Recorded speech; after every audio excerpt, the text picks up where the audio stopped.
ছোট গল্পের আসরে সবাইকে স্বাগতম। আপনারা শুনছিলেন ব্রাম স্টোকারের লেখা একটি হরর উপন্যাস ড্রাকুলা। আজকে উপন্যাসটির 7ম পর্ব। প্রথম থেকে 6ষ্ঠ পর্বের লিংক ডেসক্রিপশন বক্সে দেওয়া আছে। কোনো পর্ব মিস করে থাকলে ডেসক্রিপশন বক্স থেকে লিংক ফলো করে শুনে আসতে পারেন। তাহলে আশা করছি 7ম পর্বটিও ভালো লাগবে। মূল গল্পে যাবার আগে একটি অনুরোধ, চ্যানেলে নতুন হয়ে থাকলে চ্যানেলটি সাবস্ক্রাইব করে রাখবেন এবং নোটিফিকেশন অন করে রাখবেন। আর আমাদের পর্বগুলো ভালো লাগলে একটি লাইক দিয়ে জানাতে ভুলবেন না অবশ্যই। তাহলে শুরু করা যাক ড্রাকুলা 7ম পর্ব।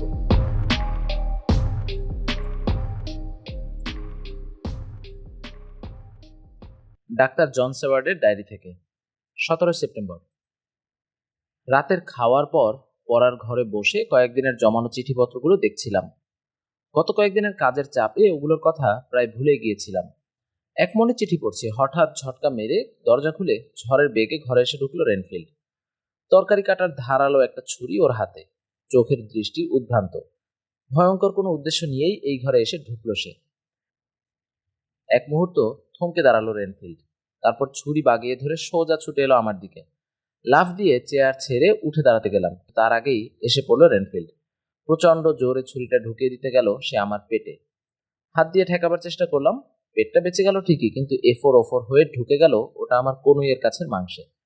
টান মেরে ওখান থেকে ছুরি বের করে নিল রেনফিল্ড। সাথে সাথেই ফিনকি দিয়ে রক্ত বেরিয়ে এলো ক্ষতস্থান থেকে। আবার ছুরি মারার চেষ্টা করলো রেনফিল্ড, কিন্তু আর সুযোগ দিলাম না ওকে। গায়ের জোরে একটা ঘুষি মারলাম ওর চোয়ালে। ঘুষি খেয়ে ছিটকে মেঝেতে পড়ে গেল রেনফিল্ড। উঠে বসলো পর মুহূর্তেই। মেঝেতে পড়ে যাওয়া ছুরিটা তুলতে গিয়েই আমার হাত থেকে গড়িয়ে পড়া রক্তের দিকে চোখ ফেলল। মেঝেতে পড়ে যাওয়া ছুরিটা তুলতে গিয়ে আমার হাত থেকে গড়িয়ে পড়া রক্তের দিকে চোখ পড়ল ওর। সাথে সাথেই পৈশাচিক উল্লাসে চিকচিক করে উঠল ওর দুই চোখ। হামাগুড়ি দিয়ে মেঝেতে পড়ে থাকা রক্তটুকুর দিকে এগিয়ে এলো সে। তারপর উবু হয়ে বসে জিভ বের করে চাটতে লাগলো সেই রক্ত। ব্যাপার দেখে রিরি করে উঠল আমার সারা শরীর। ততক্ষণে এক এক করে দারোয়ানগুলো এসে পড়েছে। রেনফিল্ডকে চিৎ করে মেঝেতে ফেলে ওর হাত পা বেঁধে ফেললো। নিয়ে যাবার সময় বিড়বিড় করতে করতে গেল সে। কি শান্তি, কি শান্তি! আসলে রক্তই জীবন, রক্তই প্রাণ। আর দেরি না করে ক্ষতস্থানটা ব্যান্ডেজ করে নিলাম। ক্লান্তিতে ভেঙে আসছে সারা শরীর। ঘুমোতে যেতে হবে এখন। 18 সেপ্টেম্বর। আজ সকালে প্রফেসর ভ্যান হেলসিং এর পাঠানো তার বার্তা পেলাম। তার বার্তার কথাগুলো অবশ্যই ক্রিসেন্টে থাকবে আজ রাতে। লক্ষ্য রাখবে রসুনের কোয়াগুলো যেন ঠিক জায়গায় থাকে। যথাসম্ভব তাড়াতাড়ি পৌঁছানোর চেষ্টা করছি আমি। লুসিদের বাড়ি পৌঁছে গাড়ির ভাড়া মিটিয়ে দিয়ে সদর দরজায় কড়া নাড়লাম। কেউ সাড়া দিল না। বার কয়েক কড়া নেড়েও কেউ সাড়া না দেয় অগত্যা ঘন্টা বাজালাম, কিন্তু তবু কারো সাড়া নেই। এত বেলায় চাকরগুলো পরে পরে ঘুমাচ্ছে নাকি? আরো কিছুক্ষণ ডাকাডাকি করেও কারো সাড়া পেলাম না। একটু শঙ্কিত হলাম মনে মনে, কিছু ঘটেনি তো। অন্য কোনো পথে বাড়িতে ঢোকা যায় কিনা খুঁজে দেখলাম, কিন্তু পেলাম না। বন্ধ দরজার সামনে দাঁড়িয়ে দাঁড়িয়ে ভাবছি কি করা যায়। এমন সময় একটা গাড়ি এসে থামলো সেখানে। লাফ দিয়ে গাড়ির ভেতর থেকে নামলেন প্রফেসর ভ্যান হেলসিং। নেমেই আমাকে প্রশ্ন করলেন, প্রফেসর এখন এলে নাকি? কেবল পাওনি ঠিক মতো? পেয়েছি আজ সকালে, পেয়েই ছুটে এসেছি এখানে। আসার পর কি ঘটেছে বললাম ওকে। একবারও বাধা না দিয়ে আমার কথা শুনলেন প্রফেসর। তারপর মাথা থেকে হ্যাটটা খুলে দোলাতে দোলাতে বললেন, যেভাবেই হোক বাড়ির ভেতর ঢুকতেই হবে আমাদের। এসো তো দেখি। এক চক্কর বাড়িটা ঘুরে রান্নাঘরের জানালার সামনে এসে দাঁড়ালাম। ব্যাগ থেকে ছোট্ট একটা লোহা কাটা করাত বের করে আমার হাতে দিয়ে বললেন প্রফেসর, জানালার শিকটা কেটে ফেলো তো। প্রফেসরের হাত থেকে করাতটা নিয়ে কাজ শুরু করে দিলাম, জানালার পাল্লাগুলোর ভেতর দিক থেকে। কাজেই বাইরে থেকে শিক কাটতে কোনো অসুবিধা হলো না। অল্পক্ষণেই গোটা তিনেক শিক কেটে ফেললাম। শিক কাটা হলেই একটা পাতলা ছুরির সাহায্যে দরজার খিল খুলে ফেললেন প্রফেসর। জানালা গলেই ঘরের ভেতর ঢুকে পড়লাম আমরা। ঘরের মেঝেতে পরে নাক ডাকিয়ে ঘুমোচ্ছে একটা চাকর। বেশ কয়েকবার জোরে ধাক্কা দেবার পর আস্তে করে চোখ মেলল সে, যেন খুলতে পারছে না চোখের পাতা।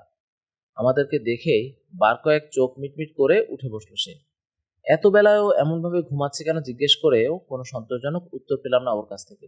শুধু বলল, কি জানি, কখনোই তো এত বেলা পর্যন্ত ঘুমাই না, আজ যে কি হলো। ওকে আর কিছু না বলে খাবার ঘরের দিকে পা বাড়ালাম। খাবার ঘরে ঢুকেই থমকে দাঁড়ালাম। আফিমের আরকের গন্ধে ভুরভুর করছে সারাটা ঘর। আর জ্ঞান হারিয়ে মেঝেতে পড়ে আছে পরিচারক দুজন।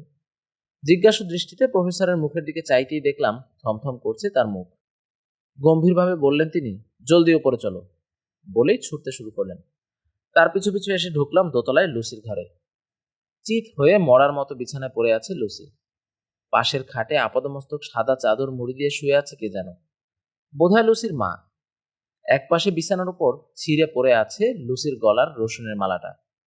শয্যার পাশে কয়েক সেকেন্ড পাথরের মূর্তির মতো অনড় দাঁড়িয়ে থাকলেন প্রফেসর। তারপর আর একটু এগিয়ে গিয়ে শয্যায় শায়িত চাদরে মোড়া দেহের উপর থেকে টান মেরে চাদরটা সরিয়ে ফেললেন। যা ভেবেছিলাম, চাদরের তলায় শুয়ে আছেন লুসির মা। এক নজর দেখলেই বোঝা যায় মৃত। তবু সন্দেহ নিরসনের জন্য একবার লুসির মার নাড়ি পরীক্ষা করে নিয়ে লুসির দিকে মন দিলেন প্রফেসর। ভুরু কুচকে কিছুক্ষণ লুসির হাতের নাড়িটা টিপে ধরে হঠাৎ আমার দিকে চেয়ে চেঁচিয়ে উঠলেন তিনি, নিচ থেকে একটা ব্র্যান্ডির বোতল নিয়ে এসো, জলদি। বিন্দুমাত্র দ্বিধা না করে ছুটলাম। ব্র্যান্ডির বোতল এনে প্রফেসরের হাতে দিতেই তিনি বললেন, এক কাজ করো তো, ঠান্ডা পানির ছিটে দিয়ে জ্ঞান ফেরাবার ব্যবস্থা করো গে চাকর দুটোর। আর তাড়াতাড়ি একটু পানি গরম করে নিয়ে আসতে বলো রান্নাঘরের চাকরটাকে। প্রায় ঘন্টাখানেক চেষ্টা করে রীতিমতো গলদঘর্ম হয়ে জ্ঞান ফেরালাম চাকর দুটোর। গরম পানি নিয়ে আগেই লুসির ঘরে চলে গেছে তৃতীয় চাকরটা। সদ্য জ্ঞান ফিরে পাওয়া চাকর দুটোকে আমার পেছন পেছন আসতে বলে উপরে চলে এলাম। ঘরে ঢুকে দেখলাম গরম পানিতে কাপড় ভিজিয়ে সারা গায়ে ঘষে ঘষে লুসির শরীরের উত্তাপ ফিরিয়ে আনার চেষ্টা করছেন প্রফেসর। তখনও জ্ঞান ফিরে আসেনি লুসির। হঠাৎ সদর দরজায় ঘন্টা বাজার শব্দ শুনলাম। খানিকক্ষণ পরই চাকর এসে জানালো, আর্থার হোমউডের কাছ থেকে খবর নিয়ে এসেছে একজন লোক। লোকটাকে নিচের হল ঘরে বসাবার জন্য নির্দেশ দিয়ে দিলাম চাকরকে। বেরিয়ে যাচ্ছিল চাকরটা, ওকে ডেকে বললেন প্রফেসর, পাশের ঘরের বিছানাটা ঠিক করতে বলো তো কাউকে, আর লুসিকে পরাবার জন্য শুকনো কাপড় নিয়ে এসো। চাকরটা পোশাক এনে দিতেই চাদরের তলায় রেখে কোনো মতো লুসির পোশাক পাল্টে দিলেন প্রফেসর। তারপর দুজনে মিলে ধরাধরি করে পাশের ঘরে নিয়ে এলাম তাকে। চাকরটাকে লুসির কাছে থাকতে আদেশ দিয়ে আমাকে নিয়ে বাইরে বেরিয়ে এলেন প্রফেসর। নিচে নামতে নামতে বললেন, কি যে করবো এখন বুঝতে পারছি না, চলো দুজনে মিলে ভেবেচিন্তে যা হোক একটা উপায় বের করা যায় কিনা দেখি।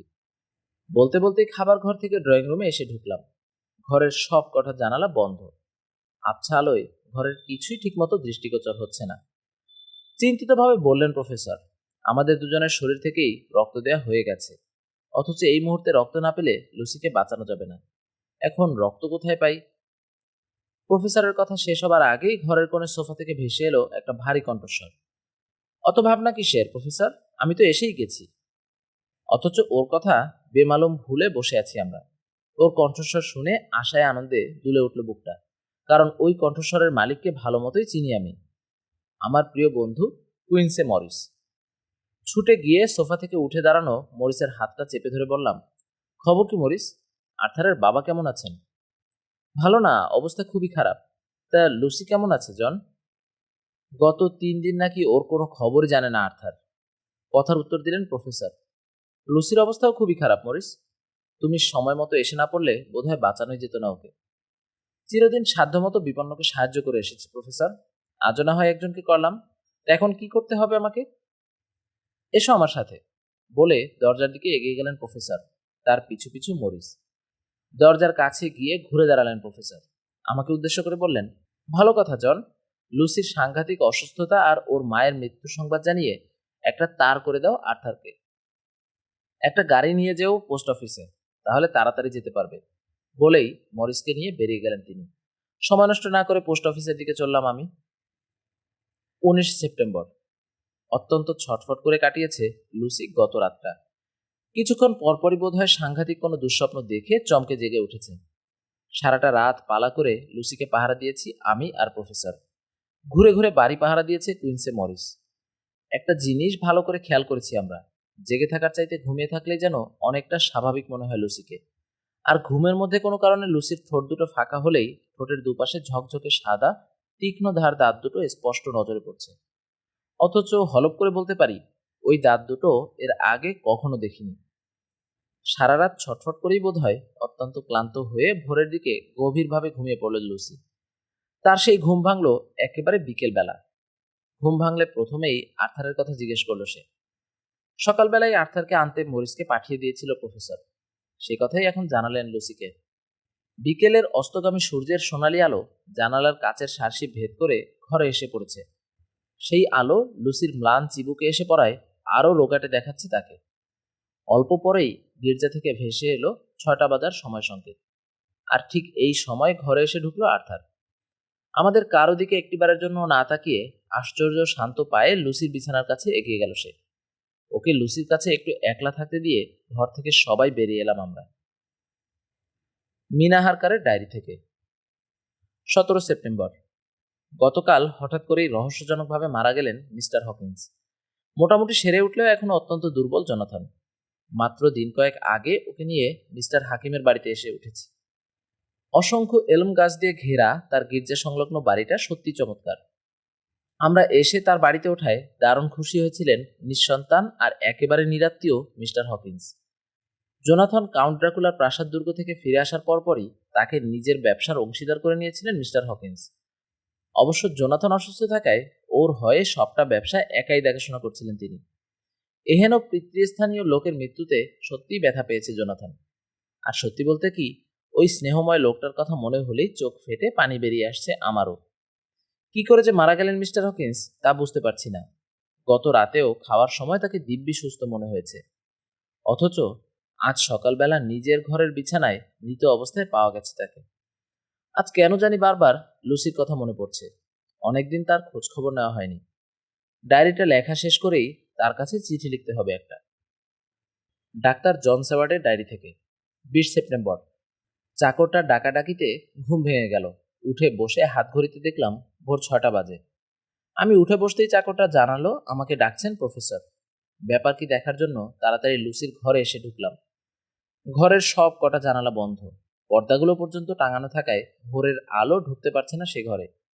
রসুনের অসহ্য তীব্র গন্ধে ভারী হয়ে আছে ঘরের আবহাওয়া। আমি ঘরে ঢুকতেই জানালাগুলো খুলে দিতে বললেন আমাকেই প্রফেসর। এগিয়ে গিয়ে জানালাগুলো খুলে দিতেই ঘরে এসে পড়ল ভোরের সোনালি রোদ। খোলা জানালা দিয়ে আসা নির্মল হাওয়ার ঝাপটা কয়েক মুহূর্তেই ঘর থেকে জেটিয়ে বের করে নিল রসুনের অসহ্য গন্ধ। এতক্ষণ ঘর অন্ধকার থাকায় প্রফেসরকে ভালো মতো দেখতে পাইনি।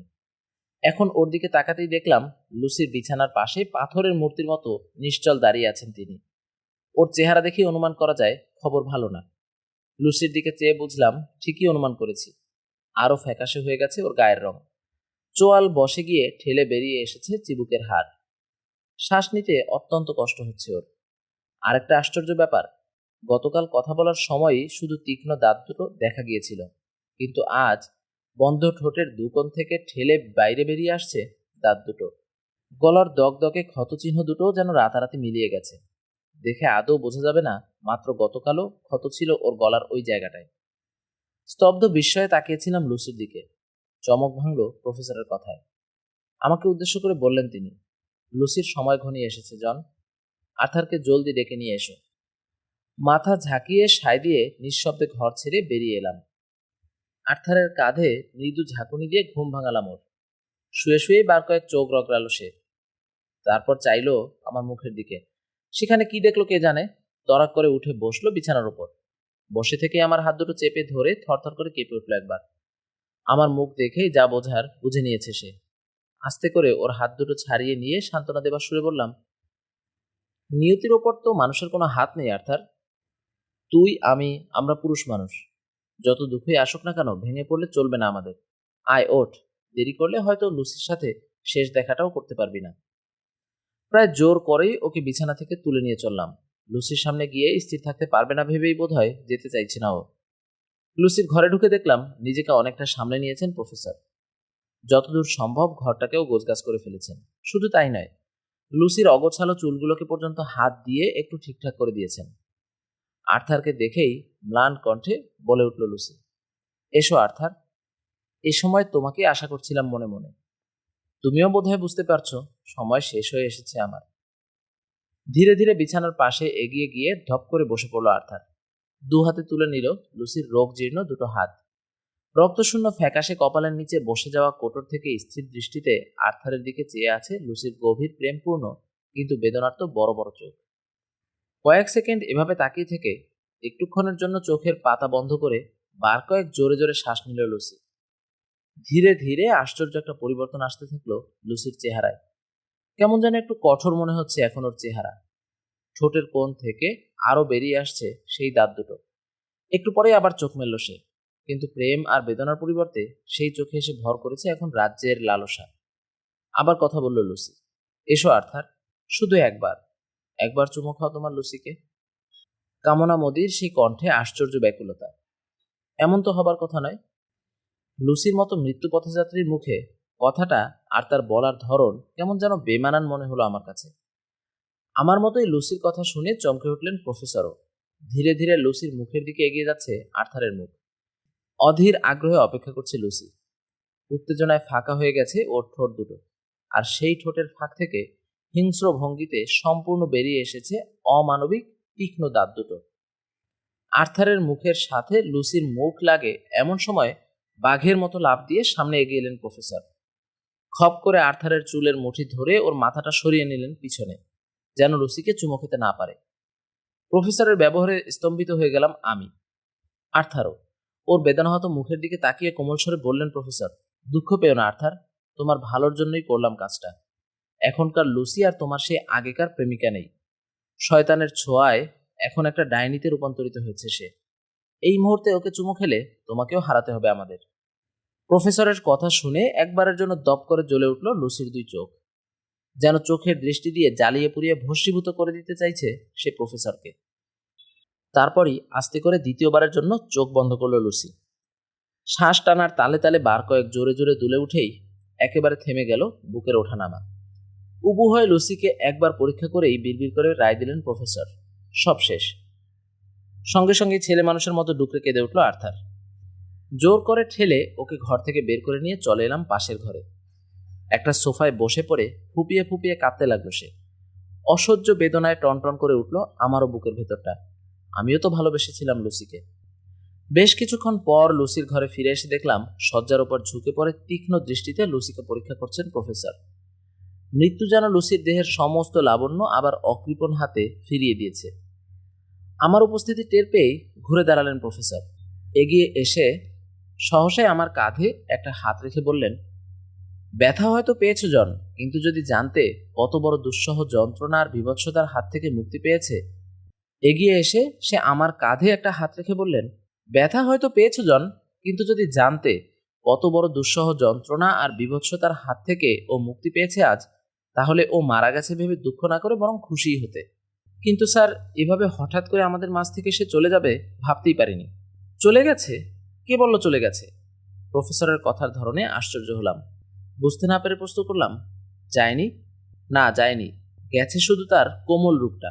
আবার সে আমাদের মাঝে ফিরে আসবে, কিন্তু অতি ভয়ঙ্কর, সাংঘাতিক, হিংস্র রূপে। কি বলছেন স্যার? কিছুই তো বুঝতে পারছি না। পারবে, সময় হলে ঠিকই বুঝতে পারবে সব। কিন্তু তার আগে আমাদের তৈরি হতে হবে জন, না হলে আরো বড় সর্বনাশ ঘটে যাবার আশঙ্কা আছে। 21 সেপ্টেম্বর। একটু আগেই ওর বাবার মৃত্যু সংবাদ পেয়ে বাড়ি চলে গেছে আর্থার। অতএব লুসির কোনো আত্মীয় স্বজন না থাকায় স্বাভাবিকভাবেই ওর আর ওর মার শেষকৃত্যের দায়িত্বটা এসে পড়ল আমার ঘাড়েই। সারাক্ষণ পাশে পাশে থেকে আমাকে সাহায্য করেছেন প্রফেসর।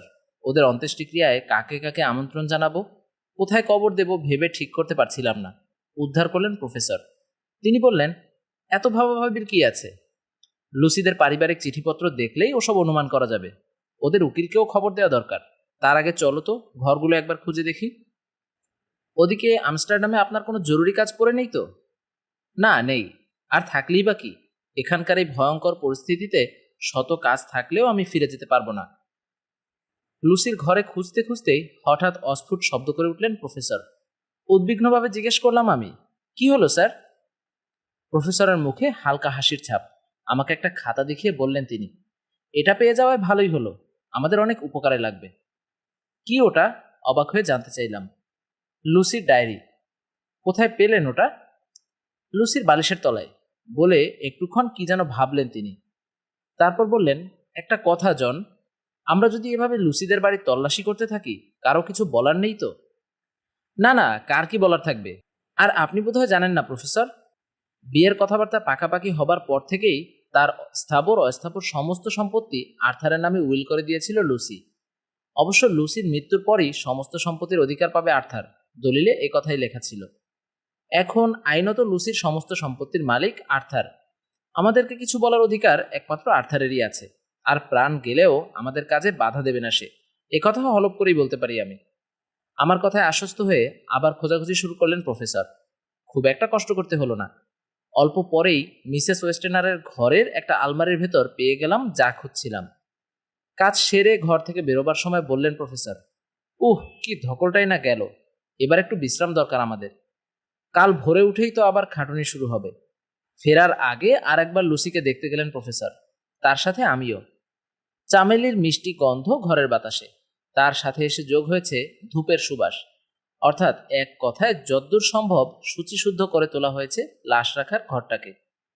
ধবধবে সাদা চাদরে ঢাকা লুসির সর্বাঙ্গ। এগিয়ে গিয়ে আস্তে করে চাদরের এক প্রান্ত উন্মোচিত করলেন প্রফেসর। স্তব্ধ হয়ে দাঁড়িয়ে দেখতে লাগলাম লুসির মুখের অপূর্ব সৌন্দর্য। যেন মরেনি লুসি, দীর্ঘদিন একটানা রোগ ভোগের পর শান্তিতে ঘুমাচ্ছে। ওর মুখের লাবণ্য কঠোর হাতে ছিনিয়ে নেয়নি মৃত্যু, বরং দু হাতে মুঠো ভরে দিয়েছে। এমন আজব কথা দেখা তো দূরের কথা, কখনো কারো মুখেও শুনিনি পর্যন্ত। কিন্তু ওই রূপকথার ঘুমন্ত রাজকন্যার মতো চেহারার দিকে তাকিয়ে কিন্তু খুশি হতে পারলেন না প্রফেসর। থমথমে গভীর ওর মুখের চেহারা, পাথরের মতো রুক্ষ কঠিন। তাহলে আর সব সাধারণ লাশের মতো লুসির লাশ পচতে গলতে শুরু করলেই খুশি হতেন তিনি? বেশ কিছুক্ষণ একভাবে লুসির দিকে তাকিয়ে থাকার পর মুখ খুললেন প্রফেসর। আমার দিকে তাকিয়ে বললেন, এখানে একটু অপেক্ষা করো তুমি, আমি এক্ষুনি আসছি। বলেই দ্রুত ঘর ছেড়ে বেরিয়ে গেলেন তিনি। অল্পক্ষণ পরেই ফিরে এলেন প্রফেসর, হাতে এক মুঠো রসুন। রসুনগুলি লুসির বিছানার চারপাশে ছড়িয়ে দিলেন তিনি। নিজের গলা থেকে ছোট্ট একটা সোনার ক্রুশ খুলে নিয়ে রাখলেন লুসির বুকের উপর। একটা অদ্ভুত জিনিস পলকের জন্য চোখে পড়ল তখনই, কিংবা আমার চোখের ভুলে হতে পারে। ক্রুশটা লুসির বুক স্পর্শ করতেই মনে হলো চকিতের জন্য একবার কুঞ্চিত হয়েই সোজা হয়ে গেল লুসির কপালের চামড়া। ব্যাপারটা প্রফেসরের চোখে পড়েছে কিনা তা তার মুখ দেখে আন্দাজ করতে পারলাম না। কাজ শেষ করে ধীরে ধীরে চাদরটা দিয়ে আবার লুসির মুখ ঢেকে দিলেন প্রফেসর। তারপর আমার দিকে ফিরে বললেন, চলো, এখনকার মতো কাজ শেষ। তবে কাল রাতের বেলা আবার একবার লুসিকে পরীক্ষা করে দেখতে হবে আমার। কাল রাতে? আশ্চর্য হয়ে জিজ্ঞেস করলাম। ঘরে চলো বলছি। ঘরে এসে জামা কাপড় বদলে দুটো চেয়ারে সামনাসামনি বসার পর বললেন প্রফেসর, আগামীকাল রাতের আগে অস্ত্রোপচারের এক সেট যন্ত্রপাতি জোগাড় করে দিতে পারো আমাকে? আরও অবাক হয়ে প্রশ্ন করলাম, যন্ত্রপাতি দিয়ে কি হবে? কার শরীরে অস্ত্রোপচার করবেন আপনি? লুসির শরীরে। যা ভাবা উচিত নয় তাই ভেবে বসলাম। পাগল হয়ে গেল নাকি প্রফেসর? বোধহয় আমার মনের ভাব টের পেয়েই মৃদু হাসলেন তিনি। বললেন, এতে অবাক হবার কিছু নেই জন। অস্ত্রোপচার ঠিকই করব, কিন্তু প্রচলিত ডাক্তারি পদ্ধতিতে নয়। একটু থেমে আবার বললেন, ঠিক আছে, তোমার সাহায্য যখন দরকার তোমাকে খুলেই বলি ব্যাপারটা। কিন্তু খবরদার, ঘুণাক্ষরেও যেন কেউ কথাটা জানতে না পারে। প্রথমে লুসির মাথাটা কেটে শরীর থেকে আলাদা করে ফেলবো আমি। এরপর বুক চিরে বের করে আনবো হৃৎপিণ্ড। ও কি, ওরকম শিউরে উঠলে কেন? তুমি না ডাক্তার? মানুষ কাটার বিদ্যে না তুমি রীতিমতো সাধনা করে শিখে এসেছ? তাছাড়া এর আগে একাধিক জীবন্ত মানুষের শরীরে তুমি কি স্থির নিষ্কম্প হাতে ছুরি চালাওনি? মরা মানুষের বেলায় তোমার এত ভয় কেন? চালিয়েছি স্যার, তবে সে তো জীবন বাঁচানোর জন্য। কিন্তু আপনি যা করতে চলেছেন, এ যে রীতিমতো পৈশাচিকতা। পিশাচের হাত থেকে বাঁচতে হলে পৈশাচিকতার দরকার আছে জন। হ্যাঁ, এখন মন দিয়ে কথা শোনো আমার। তোমার ভয় পাওয়ার বা মন খারাপ করার কিছু নেই, কারণ কাজটা করব আমি নিজের হাতে। তুমি শুধু সাহায্য করে যাবে আমাকে। সম্ভব হলে আজই করতাম, কিন্তু কাল সমাধি অনুষ্ঠানের আগে এসে নিশ্চয়ই লুসিকে দেখতে চাইবে আর্থার। তখন তাকে ব্যাপারটার গুরুত্ব বোঝানো সম্ভব নাও হতে পারে। তোমাকে যা বলেছি, যেভাবে হোক এক সেট যন্ত্রপাতি জোগাড় করো তুমি। কাল লুসির সমাধি অনুষ্ঠান শেষ হয়ে গেলে রাতের বেলায় চুপি চুপি তুমি আর আমি কবরখানায় ঢুকে আমাদের কাজ শেষ করে আসব। বুঝেছ? না, একটু ক্ষুণ্ণ হয়ে জবাব দিলাম। আসলে কি করতে চাইছেন আপনি স্যার? লুসির ওই সুন্দর মৃতদেহটাকে শুধু শুধু কাটাছেঁড়া করে লাভ কি? বিজ্ঞান বা মানুষের কোনো উপকারেই তো এটা লাগবে না। লাগবে, স্থির শান্ত গলায় জবাব দিলেন প্রফেসর। তারপর আমার কাঁধে একটা হাত রেখে ধীরে ধীরে বলতে লাগলেন, কিন্তু তা বোঝার সময় তোমার হয়নি এখনো। ব্যথা পেও না জন। বুঝতে পারছি তোমার এককালের ভালোবাসার পাত্রীর শরীরটাকে পৈশাচিকভাবে ছিন্নভিন্ন করতে যাচ্ছি জেনে ব্যাপারটা কিছুতেই মেনে নিতে পারছো না তুমি। কাজটা করতে আমারও যে কতটা খারাপ লাগবে তা তোমাকে বলে বোঝাতে পারবো না আমি। আমাকে তো তুমি ভালো মতোই জানো। অকারণে একটা কুটো এদিক থেকে ওদিকে সরাই না আমি। তাছাড়া অতীতে যখনই তোমার কোনো চরম দুর্যোগ উপস্থিত হয়েছে, প্রথমে কি আমাকে মনে পড়েনি তোমার? সেসব দিনেও তো আমাকে অনেক খাপছাড়া কাজ করতে দেখেছো তুমি। তাহলে তাহলে আমার কথা মেনে নিতে কেন পারছো না? মনে পড়ছে কি, লুসির মৃত্যুর সময়ে লুসির ঠোঁটে চুমু খেতে যাবার আগে আর্থারকে জোর করে টেনে সরিয়ে নিয়েছিলাম আমি। অবাক হয়ে গিয়েছিলে তোমরা, হয়তো কিছুটা বিরক্ত, কিন্তু জানো না সেদিন কত বড় সর্বনাশের হাত থেকে আর্থারকে টেনে সরিয়ে এনেছি আমি। সেই সময়কার লুসির চোখের ভাষা কি পড়তে পেরেছিলে তোমরা? পারোনি, কারণ সেই চোখ তোমাদের নেই। কারো রহস্যময় অঙ্গুলি হেলানে আর্থারকে চুমো খেতে বাধ্য করেছিল লুসি, নিজের অনিচ্ছা থাকা সত্ত্বেও। কিন্তু আর্থারকে যখন টেনে সরিয়ে নিলাম, লুসির চোখের নীরব ভাষা আন্তরিক কৃতজ্ঞতা জানিয়েছিল আমাকে, কারণ আমি তার ভালোবাসার মানুষটিকে শয়তানের অসুচি স্পর্শ থেকে দূরে সরিয়ে রেখেছিলাম। আমি জানি শীঘ্রই আবার আঘাত হানবে সেই শয়তান, আর তার জন্যই আমার এই প্রচেষ্টা। যে করেই হোক আর্থারকে বাঁচাতেই হবে আমাকে। একটু জিরিয়ে নিয়ে আবার বলতে শুরু করলেন প্রফেসর। গত কয়েক সপ্তাহ ধরেই ঘটে চলেছে নানা রকম বিদঘুটে অস্বাভাবিক ঘটনা। এই কয়েকদিন যদি আমার উপর বিশ্বাস রাখতে পারলে, তাহলে আজ পারছো না কেন? জোর করলে হয়তো প্রয়োজনের খাতিরে সব বলতে হবে তোমাকে আমার, কিন্তু তার ফল খারাপ ছাড়া ভালো হবে না। শুধু তোমার সাহায্য আমার দরকার বলেই এত কথা বলতে হচ্ছে তোমাকে। যদি শেষ পর্যন্ত তোমার সাহায্য না পাই, তাহলে একাই এগোবো আমি। দুনিয়ার কোনো শক্তি আমাকে রুখতে পারবে না। দৃঢ় আত্মপ্রত্যয়ে গম গম করে উঠল প্রফেসরের কণ্ঠ। কয়েক সেকেন্ড আমার মুখের দিকে স্থির দৃষ্টিতে তাকিয়ে থেকে কোমল গলায় বললেন তিনি, আগেও বলেছি, এখনো বলছি, আমাদের সামনে অপেক্ষা করছে ভয়ঙ্কর এক পৈশাচিক ভবিষ্যৎ। আর তার জন্য আগে থেকেই কোমর বেঁধে তৈরি হতে হবে আমাদের। সামান্য ভুলের জন্য বা সময়ের হেরফেরে সর্বনাশ হয়ে যেতে পারে। অতএব এখন থেকেই আমাদের অন্তত নিজেদের মধ্যে ভুল বোঝাবুঝি ঘটতে দেয়া চলবে না। এরপর আর কোনো কথা আছে তোমার? এরপর আর কোনো কথা থাকতেই পারে না। একটু আগে এই লোককেই মনে মনে পাগল ঠাউরেছি ভেবে অনুশোচনায় ভরে গেল মন। এতদিন ঘনিষ্ঠভাবে থেকেও ওই অসাধারণ প্রতিভাবান লোকটাকে চিনতে ভুল করেছি আমি। ছি ছি। চেয়ার থেকে উঠে গিয়ে সোজা প্রফেসরের পায়ে হাত দিয়ে মাপ চাইলাম। প্রতিজ্ঞা করলাম জীবনে আর তার কোনো কাজেরই কৈফিয়ত চাইব না আমি। আমার কথায় অত্যন্ত খুশি হলেন প্রফেসর। তারপর উঠে দাঁড়িয়ে বিদায় নিয়ে চলে গেলেন। আর নিজের ঘরে বসে বসে চুপচাপ আকাশ পাতাল ভাবতে থাকলাম আমি। 22শে সেপ্টেম্বর। ভোরবেলা প্রফেসরের ডাকে ঘুম ভেঙে উঠে বসলাম বিছানার উপর। আমি উঠে বসলে এগিয়ে এসে একটা চেয়ারে বসলেন প্রফেসর। তাড়াতাড়ি বাথরুম সেরে এসে ওর সামনে বসতেই বললেন তিনি, তোমাকে অস্ত্রোপচারের যন্ত্রপাতি জোগাড় করতে বলেছিলাম না? তার আর দরকার নেই। নেই? কেন? অবাক হয়েই প্রশ্ন করলাম। কারণ দেরি হয়ে গেছে অনেক, বলে পকেট থেকে একটা ছোট্ট সোনার ক্রুশ বের করে আমাকে দেখালেন প্রফেসর। এটা চিনতে পারো? এটা তো কাল লুসির বুকে রেখে দিয়েছিলেন। হ্যাঁ দিয়েছিলাম, কিন্তু তারপর চুরি হয়ে যায়। চুরি করেছিল ওদের বাড়িরই একজন চাকর, আর তার শাস্তিও সে পেয়েছে। শাস্তি পেয়েছে? নিচের তলায় রান্নাঘরের মেঝেতে মরে পড়ে আছে চাকরটা, সারা শরীর ক্ষতবিক্ষত। দেখলে মনে হয় একাধিক কুকুর জাতীয় হিংস্র পশু দাঁত নখের আঘাতে মৃত্যু হয়েছে ওর। আর তার পাশেই পড়েছিল এই ক্রুশটা। তাহলে এখন কি করব আমরা? বিমূঢ়ের মতো প্রশ্ন করলাম। আপাতত অপেক্ষা করা ছাড়া আর কিছু করার নেই, তবে খুব বেশি দিন আমাদের অপেক্ষা করতে হবে বলে মনে হয় না, বলে উঠে দাঁড়ালেন তিনি। এখন তৈরি হয় নাও তো, ওদিকে আবার অনেক কাজ পড়ে আছে। নতুন আর এক প্রহেলিকার মধ্যে আমাকে ফেলে রেখে নিঃশব্দে ঘর ছেড়ে বেরিয়ে গেলেন প্রফেসর। অত্যন্ত ব্যস্ততার মাঝে কাটল সারাটা দিন। হ্যামস্টেড কবরখানায় লুসিদের ব্যক্তিগত কবর তৈরি করে রেখে গেছেন লুসির পূর্বপুরুষেরা। মিসেস ওয়েস্টেন্ডার আলমারিতে পাওয়া নথিপত্রেই একথা জানতে পেরেছেন প্রফেসর। সেই কবরখানায় কফিন বয়ে নেবার সময় ধার্য করা হলো বিকেল 5:30টায়। আর্থারের জন্যই এই সময়টা ঠিক করা হলো, কারণ 5টার আগে কিছুতেই এসে পৌঁছতে পারবে না সে। আর তাকে ফেলে লুসিকে সমাধিস্থ করার কথায় মন সায় দিল না কিছুতেই। কাটায় কাটায় বিকেল 5টায় এসে পৌঁছালো আর্থার। ওর দিকে আর তাকানোই যায় না। একদিকে প্রেমিকা, অন্যদিকে বাবার মৃত্যুতে একেবারেই ভেঙে পড়েছে বেচারা। ওকে আমার সাথে আসতে বলে লাশ রাখা ঘরের দিকে রওনা দিলাম আমি। নিঃশব্দে আমার পেছন পেছন হেঁটে এসে লাশ ঘরে ঢুকলো আর্থার। ঘরে ঢুকেই শিশুর মতো কেঁদে উঠল সে। কাঁদতে কাঁদতেই বলল, এই বিশাল পৃথিবীতে আপনার বলতে আমার আর কেউ রইল না জন। বলতে পারিস এখন আমি কি করব? কি বলে সান্ত্বনা দেব ওকে? আস্তে আস্তে ওর দু কাঁধে আমার দুহাত রেখে ওকে টেনে আনলাম নিজের দিকে। নিবিড়ভাবে আমাকে জড়িয়ে ধরে আবার হু হু করে কেঁদে উঠল আর্থার। আমার নিজের চোখও আর শুকনা রইল না। নিঃশব্দে টপ টপ করে অশ্রু ঝরে পড়তে লাগলো আমার দুগাল বেয়ে।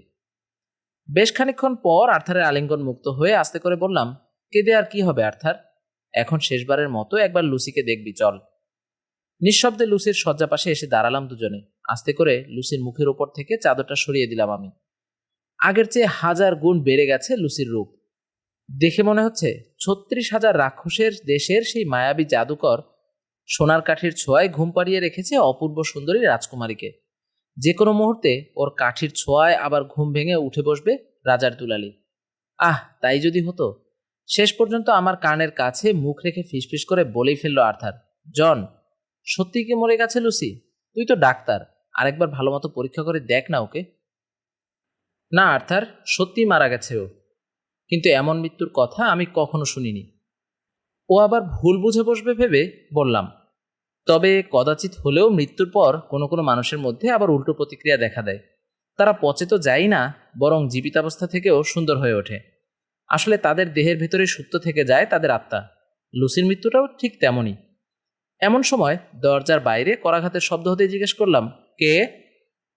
সময় পেরিয়ে যাচ্ছে জন, বাইরে থেকে বললেন প্রফেসর। সব বাহকেরা অপেক্ষা করছে।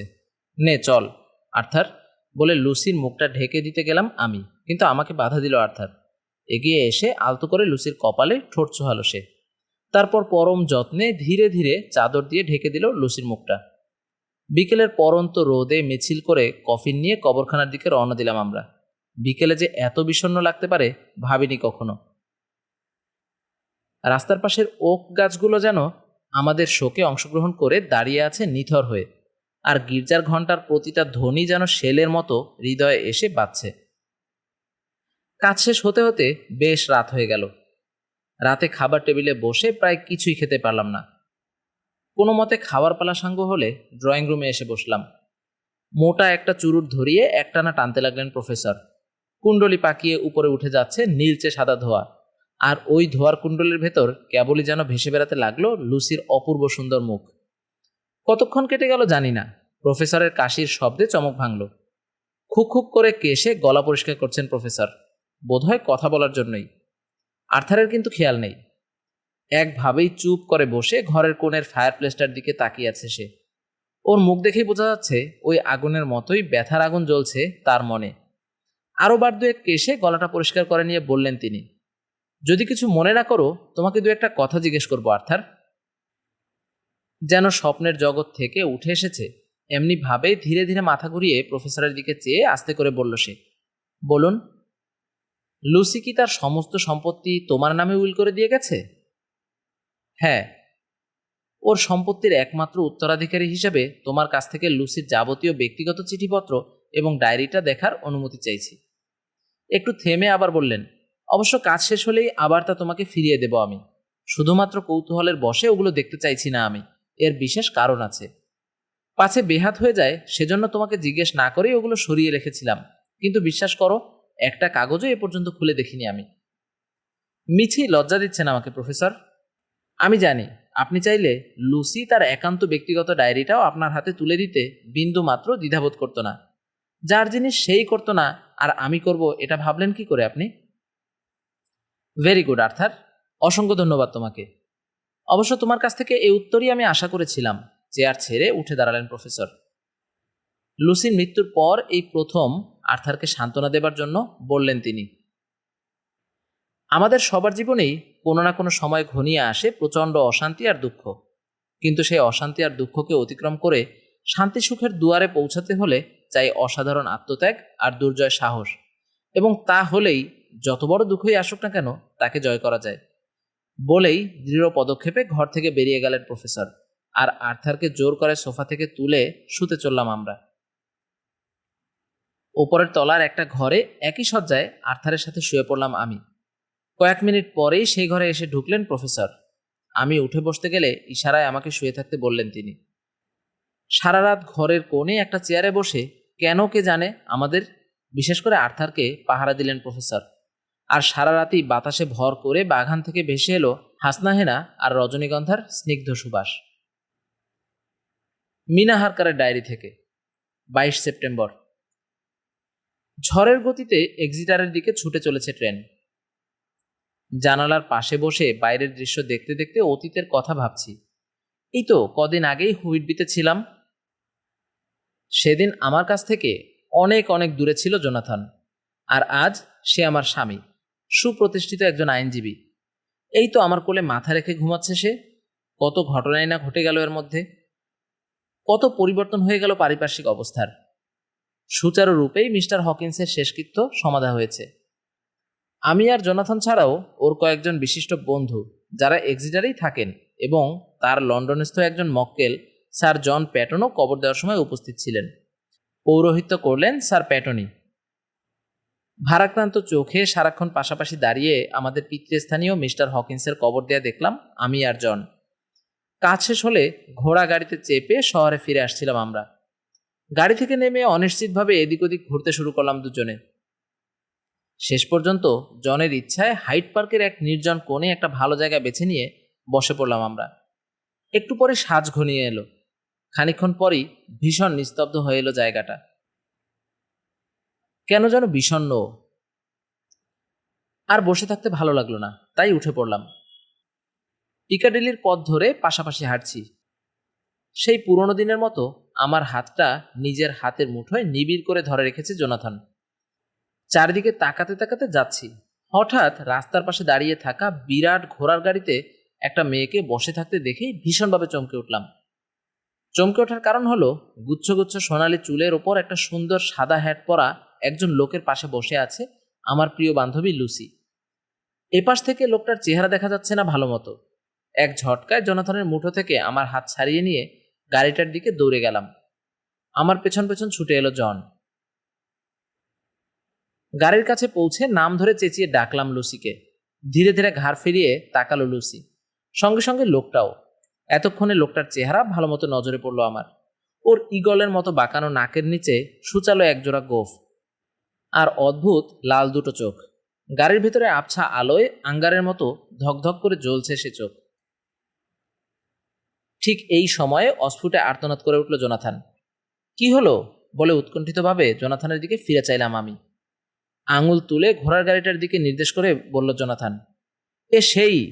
ওকে চিনতে পারছো না তুমি, মিনা? জোনাথনের কথার অর্থ ঠিক বুঝতে না পেরে ঘাড় ঘুরিয়ে আবার চাইলাম গাড়িতে বসা লোকটার দিকে। সামনের দিকে এখন একটু ঝুঁকে বসায় রাস্তার পাশে একটা দোকানের আলো তেরছাভাবে এসে পড়ছে লোকটার মুখে। সেই আলোয় লোকটার চেহারা ভালো মতো নজরে পড়লো আমার। সঙ্গে সঙ্গেই শিউরে উঠলাম আতঙ্কে, কারণ এই মুখের সাথে আমার চাক্ষুষ পরিচয় না থাকলেও বারবার শুনে শুনে আর পড়ে ওর চেহারা এখন আমার মুখস্থ। পাথরের মতো রুক্ষ কঠিন লোকটার মুখ, টুকটুকে লাল ঠোঁটের কোণ থেকে উকি মারছে ঝকঝকে সাদা দুটো তীক্ষ্ণ দাঁত। চোখের দৃষ্টিতে ওর রাজ্যের লালসা, দেখলেই ঘিন ঘিন করে ওঠে সারা গা। ঠিকই বলেছে জোনাথন, এ সেই। কিন্তু ওর পাশে লুসি কেন? তবে কি? একটা অজানা আতঙ্কে ধক করে উঠল হৃৎপিণ্ডটা। এই সময় হঠাৎ চলতে শুরু করলো গাড়িটা। ওটা আমার সামনে দিয়ে বেরিয়ে যেতেই ঘুরে দাঁড়ালাম। এক জায়গায় ঠায় দাঁড়িয়ে চলমান গাড়িটার দিকে তাকিয়ে আছে জোনাথন। আমি ফিরে দাঁড়াতেও কোনো কথা বলল না সে। চলতে চলতে মোড় নিয়ে একসময় চোখের আড়ালে চলে গেল গাড়িটা। গাড়িটা চলে যাবার পর জোনাথন আমার দিকে চাইতেই জিজ্ঞেস করলাম, লোকটা কাউন্ট ড্রাকুলা না? হ্যাঁ, কাউন্ট ড্রাকুলাই।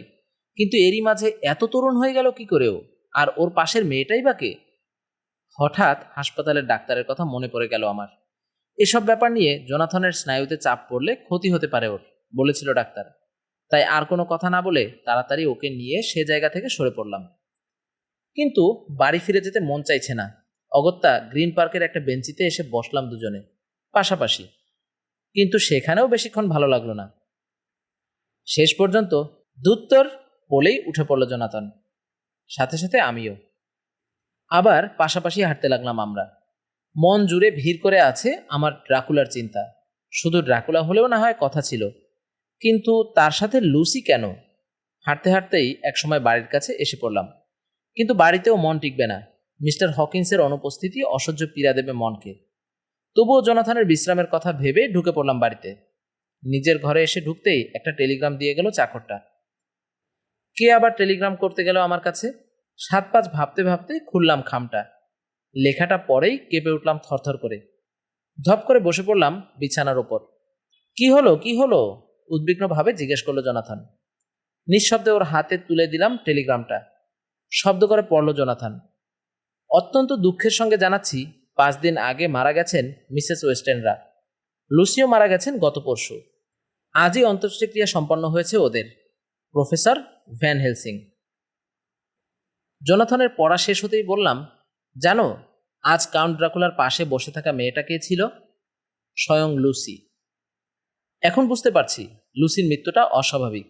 যে কোনো রহস্যময় উপায়ই হোক, লুসিকে নিজের দলে টেনে নিয়েছে শয়তান পিশাচ কাউন্ট ড্রাকুলা। আর আজ সন্ধ্যার পর ঘোড়াগাড়িতে বোধহয় কাউন্ট ড্রাকুলার সাথে নৈশ অভিসারী বেরিয়েছিল লুসি। ঈশ্বর, এও দেখতে হলো আমাকে। ডাক্তার জন সেওয়ার্ডের ডায়েরি থেকে। 22শে সেপ্টেম্বর। সমস্ত কাজ শেষ হয়ে যাবার পর রিংয়ে ফিরে গেছে আর্থার। সাথে করে নিয়ে গেছে কুইন্সে মরিসকে। এই কয়দিন ছায়ার মতো আমাদের সাথে থেকে সব কাজে সাহায্য করেছে মরিস। আশ্চর্য, ওর মুখ দেখে একবারও মনে হয়নি লুসির মৃত্যুতে সামান্যতম ব্যথা সে পেয়েছে।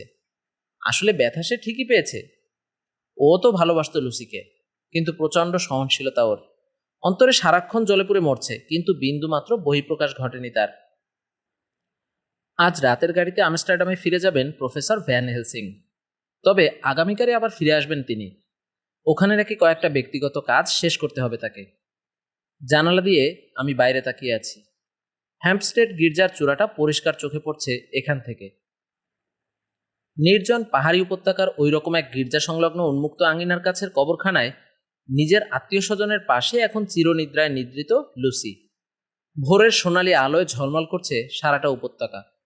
ওদিক থেকে বেয়ে আসা ঝিরঝিরে দক্ষিণা হাওয়ায় ভর করে ভেসে আসছে নাম না জানা বুনো ফুলের গন্ধ। আগামীকাল প্রফেসর ফিরে না আসা পর্যন্ত করার কিছুই নেই। এই সময়টা কি করে কাটাবো ভাবছি। দারুণ উত্তেজনায় কি করে কেটে গেছে গত কটা দিন টেরই পাইনি। এখন সমস্ত উত্তেজনার শেষে দিনরাতের প্রতিটা মুহূর্তকে অসম্ভব দীর্ঘ বলে মনে হচ্ছে। হঠাৎ মনে হলো, তাই তো, এমন সুন্দর একটা দিন কাটানোর অসুবিধা কোথায়? লুসির কবরখানায় চলে গেলেই হয়। ঘুরে বেরিয়ে সময় কাটানোর এক বিচিত্র জায়গা ওটা। কথাটা মনে হতেই উঠে পড়লাম। এক কথায় অপূর্ব হ্যাম্পস্টেডের ওই পাহাড়ি উপত্যকাটা। চারদিকে গাছে গাছে ফুটে আছে অসংখ্য নাম না জানা বুনো ফুল। ওগুলোর গন্ধে ভুরভুর করছে এলাকাটা। আর ওসব ফুলের আশেপাশে উড়ে বেড়াচ্ছে হাজার হাজার প্রজাপতি। বিচিত্র ওদের রং, কোনোটা গাঢ় নীল, লাল বা হলুদ, কোনোটার কালো পাখার উপর সাদা ছাপ, কোনোটায় মাখন রঙা, আর কোনোটার রামধনুর 7 রং গায়ে নিয়ে উঠছে বিচিত্র কায়দায়। পায়ের নিচে লম্বা সবুজ ঘাসের ভেতর ছোটাছুটি করছে অসংখ্য মেঠো ইঁদুর। প্রায়ই একটা বাদাম বা ওই জাতীয় কিছুতে ভাগ বসাতে গিয়ে তুমুল মারপিট বাঁধাচ্ছে এরা। প্রকৃতির এত সব আশ্চর্য জিনিস দেখতে দেখতে ভুলেই গেলাম লুসির কথা। দুপুর পর্যন্ত একটানা ঘুরে বেরিয়ে ক্লান্ত হয়ে এসে শুয়ে পড়লাম বিশাল ওকের ছায়ায়। আমি শোয়ার মাত্র মিনিটখানেক পরেই ছোট ছোট প্রাণীর আনাগোনায় জ্যান্ত হয়ে উঠল আমার আশপাশটা। ঝোপের ভেতর থেকে সুরুত করে বেরিয়ে আসছে খরগোশ। গাছ থেকে অতি সাবধানে নেমে আসছে কাঠবিড়ালি। সারাক্ষণ কান খাড়া হয়ে আছে ওদের। সামান্যতম বিপদের আভাস পেলেই ছুটে পালিয়ে যাবে নিরাপদ আশ্রয়ে। পরিষ্কার নীল আকাশের কোথাও একরত্তি মেঘ নেই। ওই তো ওপরে স্থির শান্ত ভঙ্গিতে ডানা মেলে দিয়ে ভাসছে একটা চিল। দেখতে দেখতে দু চোখ জড়িয়ে এলো ঘুমে। ঘুম ভাঙল গির্জার সান্ধ্যকালীন ঘণ্টাধ্বনিতে। ওরে বাবা, এতক্ষণ ঘুমিয়েছি! ধর্মর করে উঠে বসলাম। পশ্চিম আকাশে অস্ত যাচ্ছে সূর্য। তার টকটকে লাল আভায় রঙিন হয়ে গেছে ওদিককার আকাশ। আর দেরি করা যায় না, উঠে দাঁড়িয়ে রওনা হলাম বাড়ির দিকে। পিছনে বিষণ্ণ একঘেয়ে ঢং ঢং শব্দে বেজেই চলল হ্যাম্পস্টেড গির্জার ঘণ্টা। অদ্ভুত কয়েকটা খবর বেরোলো 25 সেপ্টেম্বর দি ওয়েস্টমিনিস্টার গেজেট পত্রিকায়। সকালের সাধারণ সংখ্যায় বেরোলো নিচের খবরটা, হ্যাম্পস্টেড রহস্য। গত 2-3 দিন ধরে কতগুলো ভয়াবহ কাণ্ড কারখানা ঘটে চলছে হ্যাম্পস্টেড এবং তার আশেপাশের এলাকায়। ঘটনাগুলিকে বিভিন্ন নামে আখ্যায়িত করছে লোকেরা। কেউ কেনসিংটনের আতঙ্ক, কেউ আততায়ী রমণী, আবার কেউ বা বলে শ্বেতবসনা সুন্দরী। উক্ত কয়েকদিন ধরে বেশ কিছু সংখ্যক শিশু খেলার মাঠ বা অন্য কোনো জায়গা হতে বাড়ি ফেরার পথে রহস্যজনকভাবে নিখোঁজ হয়ে যায়, এবং এই নিরুদ্দিষ্ট হওয়ার ঘটনাগুলি ঘটে সন্ধ্যার পরে। এই শিশুদের কেউ কেউ গভীর রাত্রে বাড়ি ফিরে আসে, আর কেউ বা ফেরেই না। পরে কোনো ঝোপঝাড়ে বা নির্জন জায়গায় অন্ধকারে অচেতন অবস্থায় পাওয়া যায় এদের। তাদের জিজ্ঞাসাবাদ করে বিশেষ কিছুই জানা যায় না। সব কয়জন শিশুই একই উত্তর দিয়েছে, তারা বলে কে একজন রহস্যময় নারী তাদেরকে ভুলিয়ে নিয়ে যায়, তারপর কি ঘটে তারা আর বলতে পারে না। এইসব ঘটনায় পড়া প্রতিটি শিশুর গলায় সূক্ষ্ম দুটি ক্ষতের সৃষ্টি হয়। সাধারণত ইঁদুর বা ছোট আকারের কুকুরের দাঁতের কামড়ের সাথে এই দাগের বেশ সাদৃশ্য আছে।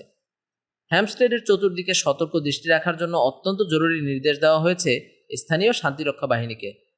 সেই দিনই দি ওয়েস্টমিনিস্টার গেজেট পত্রিকার বিশেষ সংস্করণে বেরোলো নিম্নের খবরটি: হ্যামস্টেডের আতঙ্ক, আর একটি শিশু আহত, আবার সেই রহস্যময়ী নারী।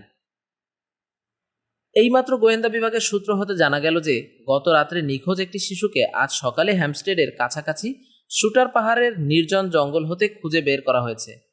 সেই একই ঘটনার পুনরাবৃত্তি। শিশুটির গলায় সূক্ষ্ম ক্ষতচিহ্ন এবং তাকে ভুলিয়ে নিয়ে গিয়েছিল এক রহস্যময় নারী। তবে অন্যান্য শিশুর তুলনায় এই শিশুটি অত্যন্ত দুর্বল হয়ে পড়েছে এবং তার শরীর প্রায় রক্তশূন্য। মিনা হারকারের ডায়েরি থেকে 24 সেপ্টেম্বর। দু চোখের পাতা এক করতে পারেনি গত দুটো রাত। বারবারই ঘুরে ফিরে মনে হয়েছে লুসি আর কাউন্ট ড্রাকুলার কথা। আমার স্বামীকে শেষ করতে বসেছিল কাউন্ট ড্রাকুলা। কেবল দুর্জয় সাহস আর কপাল গুণে বেঁচে গেছে জোনাথন, কিন্তু তার পৈশাচিকতা থেকে বাঁচতে পারেনি লুসি, আমার প্রিয় বান্ধবী। কাউন্ট ড্রাকুলা লুসির এই সর্বনাশের জন্য কিছুতেই ক্ষমা করব না আমি তোমাকে। যে কোনো উপায়ে, যে কোনো মূল্যে তোমার ধ্বংস আমি দেখবই। না হলে আরো কত মূল্যবান প্রাণকে পিশাচে পরিণত করবে তুমি কে জানে। ওই শয়তানটাকে ধ্বংস করতে হলে প্রফেসর ভ্যান হেলসিং এর সাহায্য আমার একান্ত প্রয়োজন। জোনাথনের ডায়েরিতে বর্ণিত কাহিনী প্রফেসরকে জানাবো ভাবছি, তাহলে তার কাজে হয়তো অনেক সুবিধা হবে। হ্যাঁ, তাই জানাবো। তবে তার আগে ডায়েরিতে বর্ণিত কাহিনীর প্রতিটা লাইন টাইপ করে ফেলতে হবে আমাকে। 25 সেপ্টেম্বর সকালে মিনা হারকারের কাছ থেকে একটা ছোট্ট টেলিগ্রাম পেলেন প্রফেসর ভ্যান হেলসিং। সম্ভব হলে আজ সকাল 10:15টার ট্রেনেই চলে আসুন, মিনা হারকার। 25 সেপ্টেম্বর। প্রফেসরের এখানে এসে পৌঁছানোর সময় যতই এগিয়ে আসছে ততই উত্তেজনা বোধ করছি মনে মনে। কেন যেন কেবলই মনে হচ্ছে জোনাথনের সেই ভয়ঙ্কর অভিজ্ঞতার ওপর নতুন কোনো আলোকপাত করতে পারেন তিনি। তাছাড়া লুসির অন্তিম মুহূর্তেও একেবারে সামনে উপস্থিত ছিলেন তিনি। তার মুখ থেকে সব কথা শুনতে পাবো, সেটাও কম উত্তেজনার ব্যাপার নয়। আজ মনে হচ্ছে লুসির নিশীতে পাওয়া ঘুমের ঘরে হাঁটার মধ্যে সত্যিই অলৌকিক কিছু একটা ছিল। হুইটবির সেই ঘটনাগুলো পরিষ্কার ভেসে উঠল মনের পর্দায়। তন্ময় হয়ে সেসব কথা ভাবছি, এমন সময় দরজায় কড়া নাড়ার শব্দ হলো। চমকে উঠে হাত ঘড়ির দিকে চাইতে চাইতে দরজা খুলতে এগিয়ে গেলাম। 2:30 বাজে ঘড়িতে। দরজা খুলতেই দেখলাম দোরগোড়ায় দাঁড়িয়ে আছেন একজন ভদ্রলোক। মাঝামাঝি উচ্চতার, চমৎকার স্বাস্থ্য, পৌরুষদীপ্ত বলিষ্ঠ শরীর, পরিষ্কার করে কামানো চিবুক, আর গভীর নীল দুটো চোখ ভদ্রলোকের। দেখলেই বোঝা যায় যথেষ্ট বয়স হয়েছে ভদ্রলোকের, অথচ এখনো মুখের কোথাও ভাঁজ পড়েনি। প্রফেসর ভ্যান হেলসিংকে চোখে দেখিনি কখনো, কিন্তু এখন এই ভদ্রলোককে দেখেই বুঝলাম ইনিই সেই বিখ্যাত প্রফেসর। দেখলেই ওর প্রতি শ্রদ্ধায় মাথা নুয়ে আসবে যে কোনো লোকের। অভিবাদন জানিয়ে বললাম, আসুন প্রফেসর। মাথা থেকে হ্যাটটা খুলে প্রত্যাভিবাদন জানালেন প্রফেসর। তারপর ঘরে ঢুকতে ঢুকতে বললেন, তুমি বোধহয় মিনা, লুসির বান্ধবী? হ্যাঁ প্রফেসর। তোমাকে তুমি করে বলছি বলে কিছু মনে করোনি তো? কি যে বলেন প্রফেসর, আপনি করে বললেই বরং লজ্জায় পড়ে যেতাম আমি। বসুন। একটা সোফা দেখিয়ে বসতে বললাম প্রফেসরকে। সোফায় বসে পড়ে মৃদু হেসে বললেন প্রফেসর, আমাকে তুমি নিরাশ করনি মিনা। সারাটা পথ ভাবতে ভাবতে এসেছিলাম লুসির বান্ধবী লুসির মতোই হবে। আসলেও তুমি তাই। লুসির মতোই নম্র ব্যবহার আর লুসির মতোই রূপ তোমার। প্রফেসরের কথায় লজ্জা পেলাম। বললাম, আসলে আপনি বাড়িয়ে বলছেন প্রফেসর। এক বিন্দুও না, বলেই আসল কথায় এলেন প্রফেসর। হ্যাঁ, এবার কাজের কথায় আসা যাক। কি কারণে আমাকে এখানে ডেকেছো তুমি? সবই বলবো, বলে উঠে গিয়ে দেরাজ থেকে জোনাথনের ডায়েরিতে বর্ণিত কাহিনীর একটা টাইপ করা কপি বের করে এনে প্রফেসরের হাতে দিতে দিতে বললাম, তবে তার আগে এটা একবার চোখ বুলিয়ে নিন। কি ওটা? আমার হাত থেকে কাগজগুলো নিতে নিতে জিজ্ঞেস করলেন প্রফেসর। আমার স্বামীর লেখা ডায়েরির একটা কপি। কাগজগুলো হাতে নিয়েই পড়তে শুরু করলেন প্রফেসর। এই সুযোগে খাবার ব্যবস্থা দেখতে নিচে নেমে গেলাম আমি। সবকিছু গোছগাছ করে উপরে এসে দেখলাম ঘরের ভেতর পায়চারি করছেন প্রফেসর। সারা মুখ থমথমে গম্ভীর। আমাকে দেখেই মৃদু হাসলেন প্রফেসর, যেন মেঘ কেটে গিয়ে সূর্য উঁকি দিল। বললেন, অসংখ্য ধন্যবাদ তোমাকে মিনা। বুদ্ধি করে আমাকে ডেকে এনে ঠিকই করেছো তুমি। তোমার স্বামীর লেখা ওই কাহিনী সবটা পড়িনি এখনো, তবে যেটুকু পড়েছি তাতেই অনেক কিছু পরিষ্কার হয়ে গেছে আমার কাছে। কিন্তু কথা কি জানো, আমাদের মাথার উপর ঘনিয়ে আসছে গাঢ় মেঘ, প্রচণ্ড তুফান উঠতে যাচ্ছে। এই সময়ে অত্যন্ত সতর্ক থাকতে হবে আমাদের। এই সময়ে তোমার মতো বুদ্ধিমতী মেয়ে আর জোনাথনের মতো দুঃসাহসী ছেলে আমার একান্তই দরকার। আশা করছি আমাকে সাহায্য করবে তোমরা। সাহায্য করতে এবং আপনার সাহায্য নিতেই তো আপনাকে ডেকে এনেছি এখানে, কিন্তু এখন পর্যন্ত হয়তো অনেক কিছুই আপনি জানেন না প্রফেসর। কি কথা মিনা? সে কথা বললেও বিশ্বাস করা কঠিন। সেদিন মিস্টার হকিন্সকে সমাধিস্থ করার পর বাড়ি ফিরতে ভালো লাগছিল না বলে পিকাডিলির ফুটপাত ধরে হাঁটছিলাম আমি আর জোনাথন। সেই সময় ঘটে ঘটনাটা। কিসে ঘটনা? লুসিকে কাউন্ট ড্রাকুলার পাশে বসে থাকতে দেখেছি আমি, একটা বিশাল ঘোড়ার গাড়ির ভেতর। কি বললে? হ্যাঁ তাই বলেই হঠাৎ খেয়াল হলো আমার, এখনো খাওয়া দাওয়া হয়নি প্রফেসরের। তাড়াতাড়ি বললাম, সে কথা পরে বলা যাবে, সব বলার জন্যই তো ডেকে এনেছি আপনাকে। তার আগে চলুন তো, হাত মুখ ধুয়ে খেয়ে নেবেন, খেতে খেতেই না হয় বলা যাবে সব। প্রফেসরকে সাথে নিয়ে নিচের ডাইনিং রুমে নেমে এলাম। খেতে খেতেই সেদিনের সমস্ত ঘটনা খুঁটিয়ে বললাম ওকে। একটাও প্রশ্ন না করে আমার সব কথা শুনলেন তিনি। তারপর বললেন, পৃথিবীতে প্রতিদিন কত বিচিত্র ঘটনা যে ঘটছে আমরা তার কটার হিসেব রাখি মিনা। তোমার দেখা ঘটনাটাও তেমনি অনেক ঘটনার একটা। যথেষ্ট বয়স হয়েছে আমার, দেখেছিও কম না। যথেষ্ট অভিজ্ঞতা হয়েছে বলেই বলছি। তোমার কথা শুনে হাসা তো দূরের কথা, বরং আমার ভাবনা আরও বেড়ে গেছে। ভেবেছিলাম আরও কদিন অপেক্ষা করতে হবে, কিন্তু এত তাড়াতাড়ি যে কাজ শুরু করে দেবে পিশাচটা ভাবিনি। তা তোমার স্বামী কেমন আছে এখন? দেখছি না যে ওকে। কোর্টে গেছে, ফিরতে আরও দেরি হবে। সেদিন কাউন্ট ড্রাকুলাকে দেখার পর থেকে কেমন যেন হয়ে গেছে ও। মনে হচ্ছে আবার নার্ভাস ব্রেকডাউন ঘটতে যাচ্ছে ওর। ঘটবে না, কিছুই ভেবো না তুমি। এসে যখন একবার পড়েছি, নার্ভাস ব্রেকডাউন আর হতে দেব না ওর। আমার ওপর বিশ্বাস রাখতে পারবে মিনা? না পারলে কখনোই আপনাকে ডেকে আনতাম না এখানে। Very good. তা এখন আমার একটু কাজ আছে, উঠি। রাতের বেলা ফিরবেন তো? না, যদিও এক্সিটারেই থাকছি আজ রাতে, তোমার এখানে ফিরতে পারবো না। কাজ শেষ করতে করতে হয়তো অনেক রাত হয়ে যেতে পারে, হোটেলেই কোনো মতে কাটিয়ে দেব। বলে উঠে দাঁড়ালেন প্রফেসর। তারপর কি মনে হতেই বললেন, হ্যাঁ ভালো কথা, টাইপ করা কাগজগুলো নিয়ে যেতে পারি আমি? সবটা তো পড়তে পারিনি তখন, সময় মতো পড়ে দেখব। নিশ্চয়ই, আসলে আপনার জন্যই টাইপ করে রেখেছিলাম ওগুলো। আমার কথায় দারুণ খুশি হলেন প্রফেসর। বললেন, সত্যি তোমার মতো বুদ্ধিমতী মেয়েদের নিয়ে কাজ করে আরাম আছে। ঠিক আছে, এখন চলি। কাল যদ্দূর সম্ভব সকাল সকাল এখানে এসে পড়ব আমি। ঘুরে দাঁড়িয়ে দরজার দিকে এগিয়ে গেলেন তিনি। দরজার কাছে গিয়ে ফিরে দাঁড়িয়ে বললেন, আবার বলছি তোমাকে, জোনাথনের জন্য একটুও চিন্তা করো না, সব ঠিক হয়ে যাবে। বলেই ঘর থেকে বেরিয়ে গেলেন প্রফেসর। আশায় আনন্দে দুলে উঠল বুকটা। পরিষ্কার বুঝতে পারছি, ওই লোকের ওপর যে কোনো গুরুদায়িত্ব চাপিয়ে দিয়ে নিশ্চিন্তে বসে থাকা যায়। আস্তে করে এগিয়ে গেলাম জানালাটার কাছে। শিকের গায়ে কপাল ঠেকিয়ে চেয়ে থাকলাম বাগানের দিকে। আমার নিজ হাতে লাগানো সাদা গোলাপ গাছটায় একটা ইয়া বড় ফুল ফুটেছে। থেকে তার উপর এসে বসেছে একটা কালো ভ্রমর। ওটা দেখেই লুসির পাশে কাউন্ট ড্রাকুলার কথা মনে হলো আমার। লুসি যেন ওই সাদা গোলাপ, আর ড্রাকুলা কালো ভ্রমর। দাউ দাউ করে প্রতিশোধের আগুন জ্বলে উঠল আমার মনে। অস্ফুটে বললাম, কাউন্ট ড্রাকুলা, তৈরি থেকো। আবারও বলছি, লুসির মৃত্যুর প্রতিশোধ আমি নেবই। কিন্তু তখনও কি জানতাম কাজটা কতটা কঠিন আর বিপজ্জনক। জোনাথন হার্কারের ডায়েরি থেকে, 26শে সেপ্টেম্বর। আবার নতুন করে কাজ শুরু করতে হবে ভাবিনি, উপায়ও নেই না করে। এত আনন্দ কেমন করে চেপে রাখবো আমি? গত রাতে খাবার টেবিলে প্রফেসর ভ্যান হেলসিং এর সাথে সাক্ষাৎকারের কথা আমাকে বিস্তারিত বলেছে মিনা। প্রফেসরের আশ্বাসবাণীতে যেন নতুন করে জীবন ফিরে পেয়েছি আমি। স্বপ্ন আর বাস্তবতার এক গভীর সন্দেহ এতদিন কুরে কুরে খেয়েছে আমার মনকে, আর তা থেকে কাল মুক্তি পেয়েছি। এখন থেকে আর কোনো কিছুতেই ভয় পাবো না। ভয় পাবো না স্বয়ং কাউন্ট ড্রাকুলাকে দেখেও। একটা জিনিস কিছুতেই বুঝতে পারছি না আমি, লন্ডনে এসেই কি করে যৌবন ফিরে পেল কাউন্ট ড্রাকুলা। যেভাবেই পাক, তা নিয়ে আর ভাববো না। প্রফেসর হেলসিং ওর বিরুদ্ধে লেগেছেন যখন, এর কারণ একদিন জানতে পাবই। আমরা আজ সকালে নাস্তা করতে বসার আগেই এসে হাজির হয়েছেন প্রফেসর। বলতে কি, আমার জীবনের এ এক স্মরণীয় মুহূর্ত। আমাকে দেখে যতটা খুশি হলেন প্রফেসর, তাকে দেখে তার চেয়ে অনেক বেশি খুশি হলাম আমি। ঘরে ঢুকেই এগিয়ে এসে আমার কাঁধে হাত রেখে চিবুকটা ধরে আলোর দিকে ফিরিয়ে বললেন প্রফেসর, মিনা বলছিল তুমি অসুস্থ, কিন্তু কই, তার তো কোনো লক্ষণ দেখছি না। মিথ্যা কথা বলেনি মিনা। ওকে বসতে বলে মৃদু হেসে বললাম, আসলে গতকাল আপনার আগমন বার্তা শোনার আগে পর্যন্ত সত্যি সত্যি অসুস্থ ছিলাম আমি প্রফেসর। আপনার আশ্বাসবাণী মিনার মুখ থেকে শোনার পরপরই সম্পূর্ণ ভালো হয়ে গেছি আমি। Very good. এরকম রোগী না হলে চিকিৎসা করে মজা কোথায়? হো হো করে হেসে উঠে বললেন প্রফেসর। ওর হাসির শব্দে প্রায় ছুটতে ছুটতে ঘরে এসে ঢুকলো মিনা। আমার জন্য ডিমের অমলেট করে আনতে কিচেনে গিয়েছিল সে। মিনাকে ঢুকতে দেখেই ওর উদ্দেশ্যে বললেন প্রফেসর, কেমন মিনা? বলিনি ভাবনার কোনো কারণ নেই, ভালো হয়ে যাবে জোনাথন।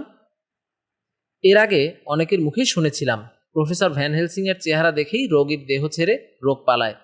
কথাটা দেখছি মিথ্যা নয়, হেসে জবাব দিল মিনা। তা এখন তাড়াতাড়ি বসে পড়ুন তো, আর একটা প্লেট নিয়ে আসছি আমি। খাওয়া শেষ করে মোটা একটা চুরুট ধরালেন প্রফেসর। চুরুটে গোটা কয়েক টান দিয়ে বললেন, তোমার ডায়েরিতে বর্ণিত কাহিনীটা আমি পড়েছি জোনাথন, কিন্তু সবটা ব্যাপার আবার এখন তোমার মুখ থেকে শুনতে চাই আমি। কাহিনীর কোনো কোনো জায়গায় এখনো দুর্বোধ্য ঠেকছে, সেসব জায়গাগুলো নিয়ে আলোচনা করলেই পরিষ্কার হয়ে যাবে অনেক কিছু। সব বলবো প্রফেসর, তবে তার আগে আমার ছোট্ট একটা প্রশ্নের জবাব দিন তো। কাউন্ট ড্রাকুলার অস্তিত্ব সম্পর্কে বিশ্বাস করেন আপনি? অবশ্যই, লুসি তার সবচেয়ে বড় প্রমাণ। প্রফেসরের কথা শুনে খুশিতে চেয়ার ছেড়ে প্রায় লাফিয়ে উঠলাম। সভ্য জগতের একজন অসাধারণ প্রতিভা সম্পন্ন মানুষ আমার এই অবিশ্বাস্য অদ্ভুত কাহিনী বিশ্বাস করবে স্বপ্নেও ভাবিনি। একথা কাউকে বলে বিশ্বাস করাতে পারবো, এই চিন্তাটাই আসলে এতদিন আমাকে কুরে কুরে খেয়েছে। বললাম, তাহলে শুনুন প্রফেসর। নড়ে চড়ে আরাম করে বসলেন প্রফেসর। আমি বলে যেতে থাকলাম আমার জীবনের সবচেয়ে ভয়ঙ্কর এক অভিজ্ঞতার কথা, একটুও না বাড়িয়ে একটুও না কমিয়ে। বসে বসে আমার সব কথা শুনলেন প্রফেসর। মাঝে মধ্যে প্রশ্ন করে জেনে নিচ্ছিলেন এটা ওটা। আমার কথা শেষ হবার পরও কয়েক মিনিট চুপচাপ কিছু ভাবলেন তিনি। তারপর হাত ঘড়ির দিকে একবার চেয়েই উঠে দাঁড়িয়ে বললেন, অনেকখানি এগিয়ে দিয়েছ আমাকে তুমি জোনাথন, সেজন্য অসংখ্য ধন্যবাদ। কিন্তু এখন আমাকে আবার হুইটবিতে ফিরে যেতে হচ্ছে। 10:30টার ট্রেন ধরতে হলে আর দেরি করা যায় না। আমার জীবনের ওই ভয়ঙ্কর অভিজ্ঞতা যদি আপনার সামান্যতম কাজেও লাগে তাহলে নিজেকে আমি ধন্য মনে করব প্রফেসর। চলুন আপনাকে গাড়িতে তুলে দিয়ে আসি। স্টেশনে যাবার পথে আমাকে জিজ্ঞেস করলেন প্রফেসর, তোমাকে যদি ইতোমধ্যে কখনো হুইটবিতে গিয়ে আমার সঙ্গে দেখা করতে বলি তাহলে তোমার কোনো অসুবিধে নেই তো জোনাথন? অসুবিধে কিছু মাত্র না। যখনই খবর পাঠাবেন দেখবেন উড়ে গিয়ে হাজির হয়েছি। সম্ভব হলে মিনাকেও নিয়ে যেও। সেই অনুমতি তো আপনার কাছেই চাইতে যাচ্ছিলাম আমি। স্টেশনে পৌঁছে ট্রেনের জন্য অপেক্ষা করতে হলো না। জানালার কাছেই সিট পেলেন প্রফেসর। ওর জানালার সামনে দাঁড়িয়ে কথা বলছি এমন সময় একজন খবরের কাগজের হকার দেখে সেদিনকার এক কপি দি ওয়েস্টমিনিস্টার গেজেট কিনলেন প্রফেসর। আমার সাথে কথা বলার ফাঁকে ফাঁকি কাগজটা উল্টে পাল্টে দেখছিলেন। হঠাৎ কাগজের এক জায়গায় চোখ পড়তেই স্তব্ধ হয়ে গেলেন তিনি। থমথমে কঠিন হয়ে গেল মুখ চোখ। আরেকবার মনোযোগ দিয়ে সংবাদটা পড়লেন তিনি। তারপর বিড়বিড় করে বললেন, এত কুৎসিত আর ভয়ঙ্কর পথ বেছে নেবে পিশাচটা, ভাবিনি। কি খবর পড়ে অমন চমকে উঠলেন প্রফেসর উকি দিয়ে দেখতে গেলাম। ওদিকে হুইসেল দিয়ে চলতে শুরু করেছে গাড়ি। কাজেই খবরটা আর পড়তে পারলাম না, কিন্তু হেডিংটা ঠিকই পড়লাম, হ্যাম্পস্টেড রহস্য। ঠিক করলাম এখনই একটা কাগজ কিনে নিয়ে খবরটা পড়তে হবে। ক্রমশ গতি বাড়ছে ট্রেনের। জানালা দিয়ে মুখ বাড়িয়ে চেঁচিয়ে বললেন প্রফেসর, খুব শিগগিরই বোধহয় হ্যাম্পস্টেডে আসতে হতে পারে তোমাদের, তৈরি থেকো। গাড়িটা স্টেশন ছেড়ে চলে যেতেই একটা দি ওয়েস্টমিনিস্টার গেজেট কিনে খবরটা পড়লাম। পড়ে প্রফেসরের মতোই চমকে উঠলাম আমিও। বিদ্যুৎ চমকের মতো মনে পড়ে গেল কাউন্ট ড্রাকুলার প্রাসাদ দুর্গের 3 ডাইনির কথা। এখনো পরিষ্কার কানে এসে বাজছে যেন ওই ডাইনিদের দিকে বাড়িয়ে ধরা কাউন্টের কাপড়ের পুটলির ভেতর মানব শিশুর কান্না। প্রিয় দর্শক, এতক্ষণ শুনছিলেন হরর উপন্যাস ড্রাকুলার 7ম পর্ব। আশা করছি পর্বটি ভালোই লেগেছে। 8ম পর্ব নিয়ে খুব শীঘ্রই চলে আসছি আবার। তাহলে সবাই ভালো থাকবেন। কথা হবে আবার ড্রাকুলা গল্পের 8ম এবং শেষ পর্বে। টাটা।